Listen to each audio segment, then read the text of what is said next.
Et on ne sait pas cumuler les trois. Alors il y a un logiciel qui a été fait pour ça, mais le logiciel en question n'est pas opérationnel. Vous savez qu'on a quelques problèmes avec nos logiciels. Vous avez vu ce qui s'est passé pour la police, vous avez vu ce qui s'est passé pour l'armée. Bon, on est assez bon en matière de logiciels publics en France, n'est-ce pas? Et donc, on est aussi terriblement en retard pour la mise en place de cet outil qui recense nom par nom, personne par personne, toutes les pensions. Alors évidemment, c'est une machine monstrueuse, n'est-ce pas? Mais il faudrait absolument que cet outil fonctionne pour pouvoir dire vous, monsieur, ou vous, madame, vous avez plus de 1200 €, donc on vous gèle tout. Vous, par contre, vous avez moins de 1200 €, donc on vous donne une petite augmentation pour tenir compte de l'inflation. Et ça, bon, je pense qu'on saura le faire d'ici quelque temps. La mise au point du logiciel se fait progressivement, mais bon, on veut prendre une décision de ce type, on ne sait pas faire. C'est la complication du système qui nous empêche. Prenons ensuite les questions de la compensation démographique. Un système de retraite, il faut à la fois des cotisants et des retraités, si possible un peu plus de cotisants que de pensionnés. Or, vous avez des régimes dans lesquels il y a beaucoup plus de retraités que de cotisants. Prenez le régime agricole, le régime des agriculteurs non salariés. Le régime des salariés est d'ailleurs aussi avec un déficit démographique important. Il ne vit que parce que les autres régimes et l'État lui apportent des subsides. Sinon, il y a à peu près un agriculteur au travail pour 4 ou 5 retraités, donc le malheureux, n'est-ce pas, il ne risque pas de leur donner grand-chose. Mais vous prenez la SNCF, c'est pas tout à fait la même proportion, mais il y a plus de 2 retraités pour un actif. Et puis un certain nombre d'autres régimes, il y a même des régimes où il n'y a plus du tout d'actifs. Les mines, il n'y a plus aucun actif. Bon, il reste encore un certain nombre de mineurs en vie, et ils ont droit à leur pension. Bref, c'est une absurdité d'avoir une multiplicité de régimes. Alors on a essayé de pallier cela par une compensation démographique. Ceux qui ont un rapport démographique, donc le nombre de cotisants par rapport au nombre de retraités plus agréable, versent quelque chose aux régimes qui sont moins favorisés sur le plan démographique, mais c'est un casse-tête absolument épouvantable et ça ne compense qu'une partie de ce qu'il faut. Alors qu'est-ce qui se passe? Grosso modo, c'est l'État qui fait les fins de mois. Rien que pour les régimes spéciaux, dont la SNCF est la plus importante, mais aussi la RATP et puis quelques autres, l'État débourse 7 milliards chaque année. C'est ce qu'on appelle une subvention d'équilibre. Donc on est très tranquille à la SNCF. De toute façon, l'État payera exactement ce qu'il faut pour que le régime soit ni excédentaire ni déficitaire. Là aussi, il n'y a pas beaucoup besoin de se fouler pour gérer le régime de retraite de la SNCF, n'est-ce pas, dans ces conditions-là.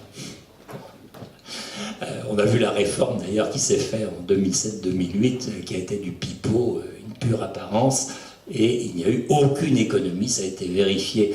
Moi je l'avais dit à l'époque, mais enfin la Cour des comptes l'a dit quelques années plus tard, avec toute l'autorité qui est la sienne, ça n'a rien rapporté du tout, ça n'a fait aucune économie, parce qu'on avait donné des augmentations de salaire suffisantes et surtout des prolongations, des augmentations en fin de carrière suffisantes pour que, en définitive, les gains qui étaient faits par quelques autres mesures soient complètement annihilés. Donc, on a aussi les régimes de fonctionnaires, 2 régimes de fonctionnaires différents, on pourrait même dire 3, parce qu'il y en a un aussi pour les ouvriers de l'État. C'est un petit régime pas très important. Mais le régime des collectivités territoriales et le régime des fonctionnaires de l'État fonctionnent de manière tout à fait différente l'un et l'autre en plus. De manière tout à fait différente. Et pour ce qui est du régime des fonctionnaires de l'État, on a quand même quelque chose d'assez extraordinaire. L'État verse en cotisation, si on veut.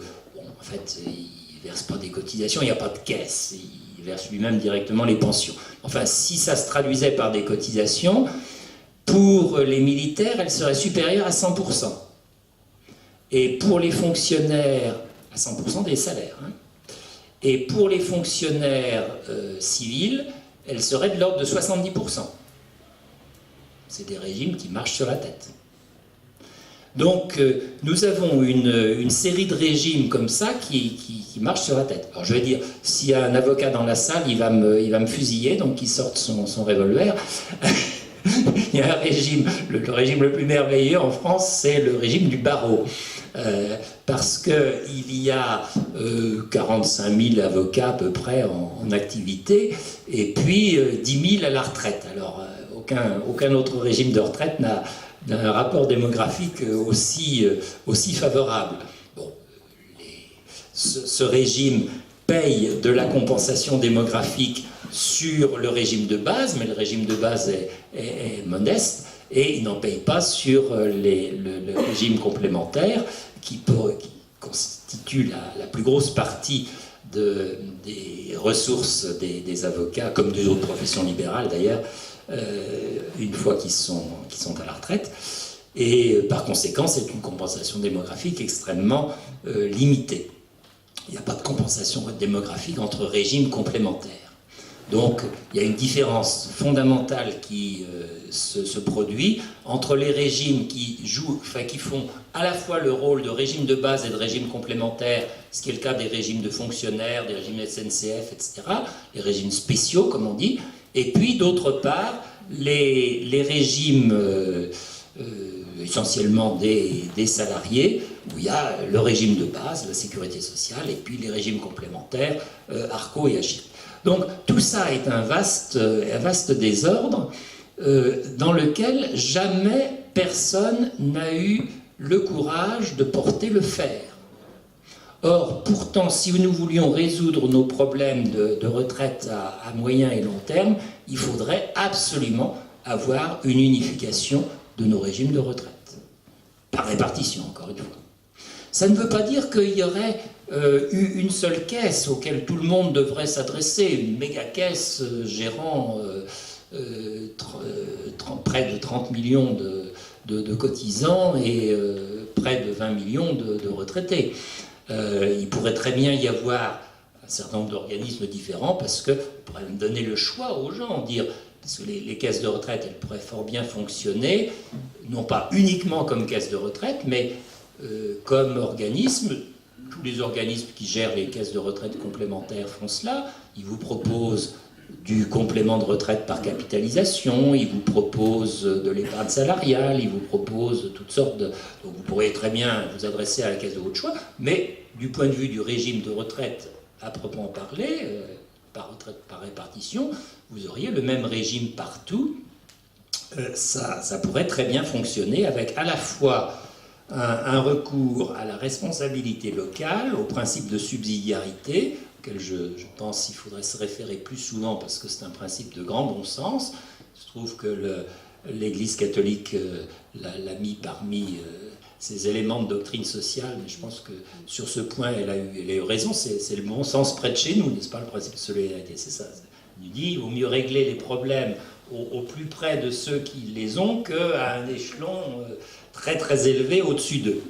Donc on peut parfaitement allier, dans un domaine comme celui-là, le principe de subsidiarité, être près des gens, et en même temps un principe d'universalité, parce que les retraites, ça peut ne fonctionner qu'au niveau de la nation tout entière, et encore, ça va rapidement devenir trop limité, parce que les flux migratoires font que la nation n'est plus autonome en la matière. Donc il y aura des problèmes graves à régler, et intéressants à régler pour l'avenir. Donc je conclus en vous disant, nous avons construit un État-providence qui n'est pas viable, il donne tous les signes de l'essoufflement. N'attendons pas que cet essoufflement se transforme en effondrement pour le réformer. Et comment pouvons-nous le réformer? Eh bien, me semble-t-il, en revenant au principe de l'échange de cotisation contre une couverture sociale, d'un investissement contre un retour sur investissement, en revenant donc à des réalités économiques. Et cette réalité économique, c'est elle que j'appelle les assurances sociales. C'est l'État-providence du point de vue des avantages, mais l'économie d'échange du point de vue de son fonctionnement, de son efficacité. Je vous remercie.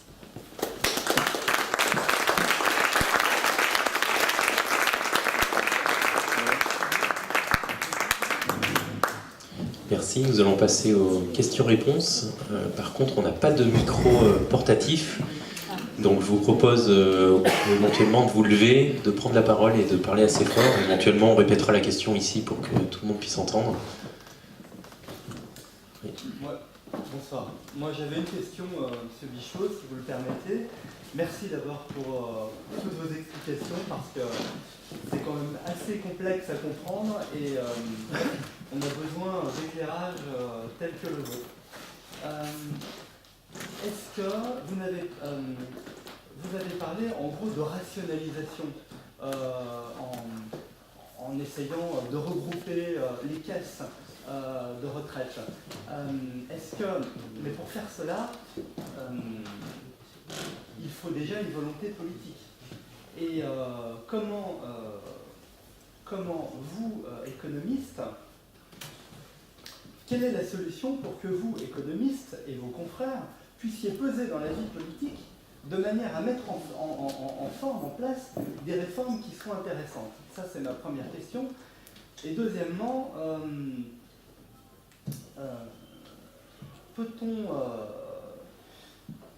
alors évidemment, c'est à la mode, mais le nombre de fonctionnaires est peut-être tellement important en France aujourd'hui. Un fonctionnaire, on le paye 40 ans, et puis on le paye encore après, lors de sa retraite. Est-ce qu'en réduisant le nombre de fonctionnaires dans ces caisses, justement, de retraite, et puis dans la fonction publique en général, on n'arriverait pas à solutionner différents problèmes? Je vous remercie. Oui, donc on me demandait comment il était possible de peser, en tout cas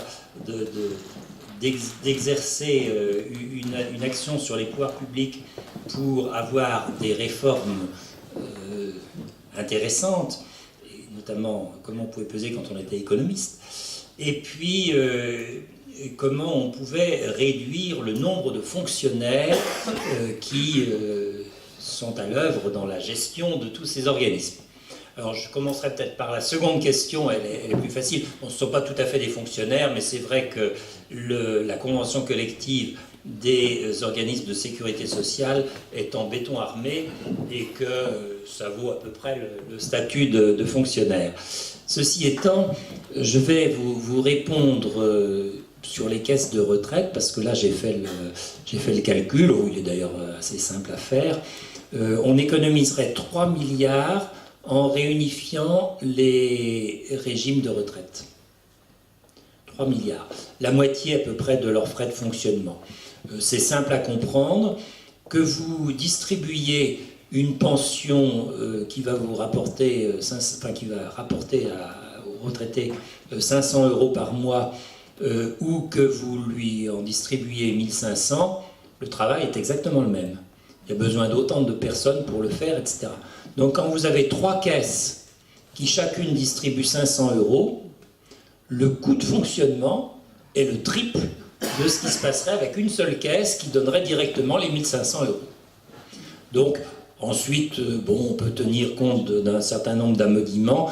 Le coût de fonctionnement des caisses est un peu supérieur à 6 milliards d'euros actuellement.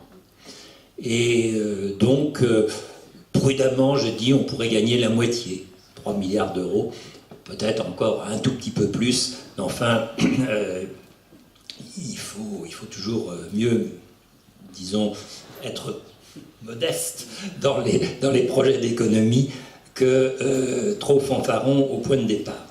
Donc on saurait tout à fait réduire le nombre de personnes qui travaillent dans les caisses de sécurité sociale. L'informatisation a déjà joué un grand rôle en la matière. Il n'y a pas de doute que nous avions beaucoup plus d'employés de la sécurité sociale il y a une trentaine d'années qu'il n'en reste maintenant. La plupart des organes, chaque année, ont une réduction de 1-2% du nombre de leurs travailleurs. Mais on pourrait aller beaucoup plus loin avec des réformes structurelles. Alors la première question était fichtrement difficile. Comment est-ce que des Olybrius de mon genre pourraient avoir une influence quelconque sur le monde politique pour faire des réformes? Je vais vous raconter une petite histoire. Lorsqu'il y avait eu la réforme de 2003, donc c'était Raffarin qui était Premier ministre à l'époque et Fillon qui était ministre des Affaires sociales, et j'avais d'excellentes relations avec Alain Madelin, et Alain Madelin faisait le siège de ses petits copains politiques, et moi je faisais le siège des cabinets ministériels. Eh bien, le résultat, ça a été 0, et on s'est rabattu sur un bouquin. On a écrit, en 2 mois d'ailleurs, Quand les autruches prendront leur retraite. Madelin a fait chou blanc auprès de ses petits copains, moi j'ai fait sous blanc au niveau des cabinets ministériels. Et je peux vous dire, c'est pas très gentil pour les cabinets ministériels, mais j'ai trouvé un seul cabinet où le directeur de cabinet connaissait la question, mais c'était le directeur de cabinet du ministre de la Santé qui n'était pas directement concerné. Bon, mais au niveau de la fonction publique et au niveau du travail, parce que c'était le travail qui gérait les retraites pour la plupart des gens, eh bien, bon, ils n'y connaissaient pas grand-chose. C'est triste, mais c'est comme ça. Donc, voilà, le gros problème, c'est que nous avons des gouvernements qui restent peu de temps en place, et que pour préparer des réformes structurelles, il faut être assez longtemps en place. Et nous avons un deuxième problème qui est que les gens arrivent les mains dans les poches. Bon, ils ont fait un certain nombre de promesses électorales. Enfin, pour ce qui est de la réalité des mesures à prendre, quand ils arrivent au gouvernement, ils arrivent les mains dans les poches. Je vais vous donner là encore une petite anecdote qui remonte à un peu plus loin, à l'époque où je m'occupais d'un mouvement familial. Et c'était le moment où Balladur avait été candidat à la présidence de la République. Et donc j'ai vu débarquer un jour dans mon bureau une charmante petite énarque qui devait être d'ailleurs à peu près à son 8e mois de grossesse. C'était un spectacle tout à fait attendrissant parce qu'elle venait m'interroger sur les mesures à prendre en matière de politique familiale. Alors, je lui dis, ben non seulement, bien sûr, il faut que vous les prépariez, mais il faut que vous les prépariez vraiment sérieusement, c'est-à-dire que vous fassiez déjà des études d'impact et de faisabilité sur les mesures que vous allez mettre dans votre programme. Et elle m'a répondu avec un charmant sourire, mais vous n'y pensez pas, on fera faire les études par les services quand on sera au gouvernement. Ça nous tue. Ça nous tue littéralement. Parce que arrivent au pouvoir des gens qui ne connaissent pas les problèmes et qui ne les ont pas préparés avant. Donc, il leur faut 2 ans déjà pour se mettre au courant. Or, quand peut-on faire des réformes structurelles? Il faut les engager pendant la période d'état de grâce. Donc, en fait, il faudrait être prêt à démarrer dans le mois qui suit l'accession au pouvoir. Et à ce moment-là, ils n'ont rien de sérieux à se mettre sous la dent. Pour vous donner une idée du temps que peut prendre la préparation d'une mesure, je vais me référer à la Suède. La Suède a fait une très belle réforme des retraites, qu'on prend souvent comme exemple. Et cette réforme, elle a pris à peu près 10 ans de préparation. Ils ont constitué une commission. Au début, ils avaient pris les partenaires sociaux, puis les syndicats suédois ont beau être nettement plus constructifs que les syndicats français, finalement, ils ont décidé de travailler entre politiques. Et il y a eu 2 alternances. La commission est restée paritaire d'un bout à l'autre des 10 ans. Et au bout de 10 ans, ils avaient réussi à mettre en place une loi cadre qui est passée avec plus de 80% des voix au Parlement suédois. Juste les extrêmes qui n'avaient pas été dans la concertation. Donc voilà, une belle réforme, ça peut prendre longtemps de préparation. Et donc il faut des hommes politiques qui soient suffisamment confiants dans le long terme pour exercer une préparation loin en amont et qui ne soient pas engagés dans une lutte à couteau tiré. Les Suédois quand même, avec les libéraux et conservateurs d'un côté et les sociodémocrates de l'autre, pendant 10 ans, bon, ils se sont peut-être engueulés, mais ils ont travaillé ensemble. Imaginez-vous l'UMP, le PCD et puis le Parti Socialiste qui travaillent ensemble pendant des années pour une réforme de notre système de protection sociale. Si on a des conditions de ce genre, alors bien sûr, les économistes peuvent donner des conseils qui vont être écoutés et servir peut-être à quelque chose. Mais dans les circonstances actuelles, nos moyens d'action sont pratiquement nuls. Je termine par une toute petite anecdote. On avait fait venir à la Société d'économie politique il y a quelques années comme hôte d'honneur, on fait chaque année un repas avec un conférencier un peu célèbre, et était venu Raffarin. Alors quand j'avais été lui serrer la pince, il m'a dit « Ah oui, Bichot, c'est vous qui nous aviez envoyé des notes sur les retraites quand on préparait la réforme. » Et d'un air vraiment dégoûté.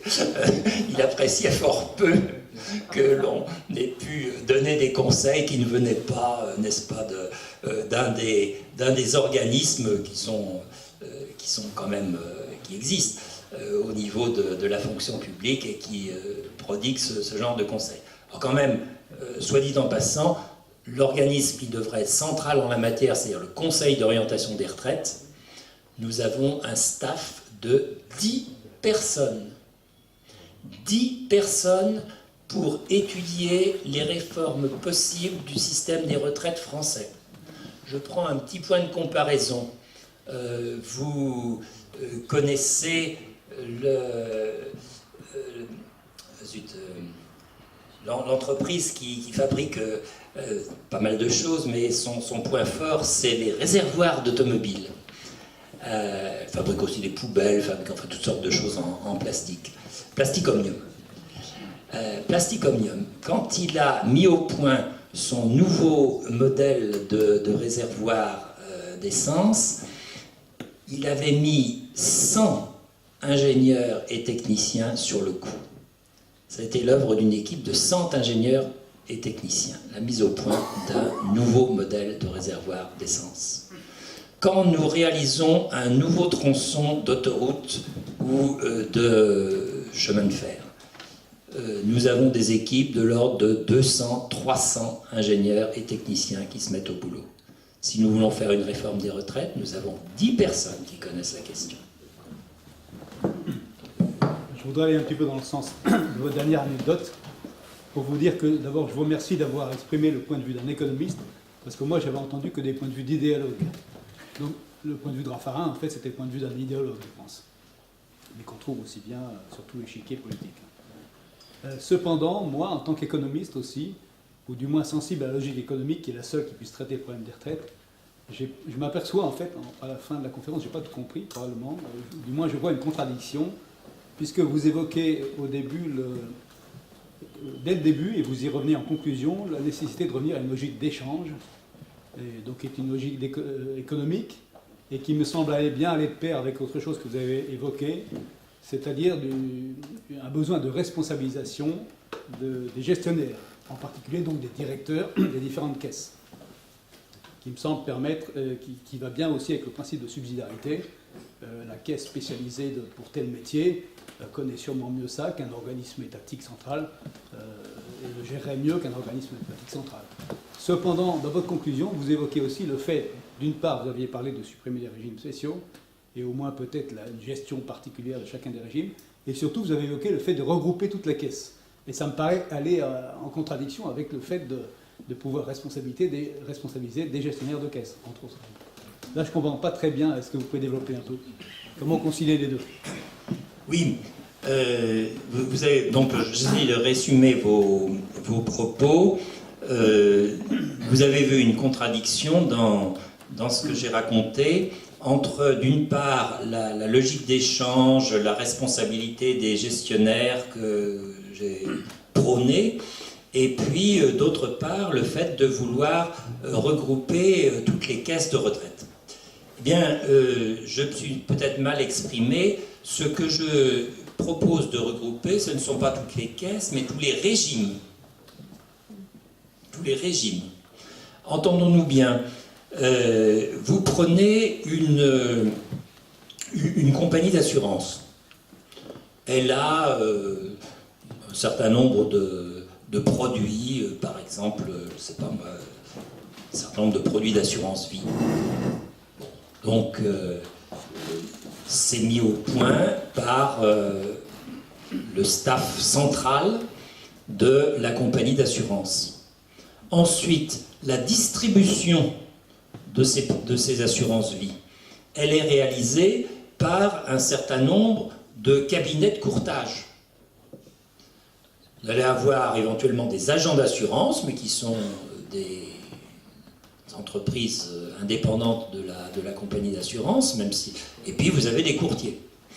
Et donc, il n'y a pas de contradiction dans le monde de l'assurance entre la confection d'un produit par le staff central de la compagnie et la distribution de ce produit par un réseau de petites entreprises ou d'entreprises moyennes indépendantes. On peut faire la même chose en matière de retraite.